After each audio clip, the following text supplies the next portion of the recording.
তারেক রহমানের নির্বাচনী সমাবেশ উপলক্ষে বেলা 12টার পর থেকেই নেতাকর্মী, সমর্থক ও সাধারণ জনতার ভিড় জমে ওঠে ময়মনসিংহের সার্কিট হাউস মাঠে। সমাবেশে আগতরা প্রত্যাশা জানান বিএনপি ক্ষমতায় গেলে এই জনপদের উন্নয়ন করবে। সে আগামীর বাংলাদেশ ইনশাল্লাহ সুন্দর সুশৃঙ্খল পথে নিয়ে যাবে। আসলে আমরা ময়মনসিংহে উন্নত চাই, আমাদের কলেজ স্কুলে এগুলা উন্নত চাই, তারপরে আমাদের ময়মনসিংহ নগরটারে সুন্দর মতন সাজানো চাই। সকালে বাইরে নামাজ পড়ি না, রাত 12টা পর্যন্ত কাজ করি, আর আমরা বাংলাদেশের জনগণ যেন শান্তিতে ঘুমাইতে পারি। বেকারত্ব সমস্যার সমাধান করতে হবে, দেখা যাচ্ছে বস্তিবাসীদের প্রবলেমগুলো সলভ করতে হবে। তারেক রহমান আসার আগেই পুরো মাঠ কানায় কানায় পূর্ণ হয়ে যায়। স্লোগানে মুখরিত হয়ে ওঠে ব্রহ্মপুত্র পাড়ের পুরো এলাকা। বিকেল 4টার দিকে সার্কিট হাউস মাঠে সমাবেশ স্থলে পৌঁছান তিনি। এ সময় বক্তব্য রাখেন ময়মনসিংহ বিভাগের বিএনপি মনোনীত বেশ কিছু প্রার্থী। তারেক রহমান তার বক্তব্যে তুলে ধরেন, ভোটে জিতে বিএনপি ক্ষমতায় গেলে ময়মনসিংহ অঞ্চলের উন্নয়নে তার ভাবনার কথা।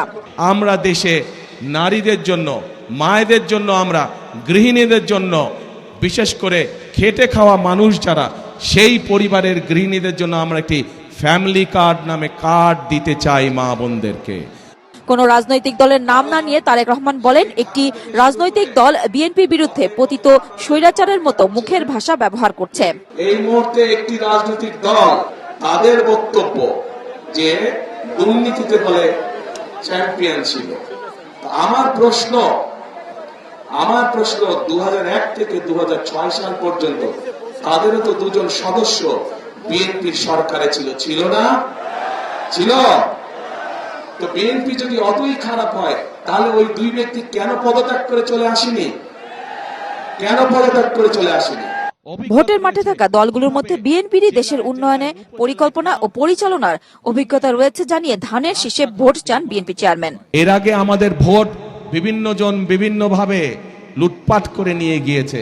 এবার সেই জন্য আমাদেরকে সজাগ থাকতে হবে যাতে কেউ আমাদের ভোট লুটপাট করে নিয়ে যেতে না পারে। আজ আরো পরের দিকে গাজীপুর ও রাজধানীর উত্তরায় নির্বাচনী সমাবেশে বক্তব্য রাখবেন তারেক রহমান। বিগত নির্বাচনগুলোতে দেখা গেছে এই অঞ্চলে ভোটের যুদ্ধ ছিল বিএনপি আর আওয়ামী লীগের মধ্যে। তবে এবারে সে যুদ্ধকে ঠেকেছে বিএনপি বনাম বিএনপির বিদ্রোহী প্রার্থীদের ভেতরে। আজকে তারেক রহমানের বক্তব্যের পরে সে অবস্থা কোথায় গিয়ে ঠেকে সেটির দিকে নজর সবার। মাছরাঙা সংবাদ, ময়মনসিংহ।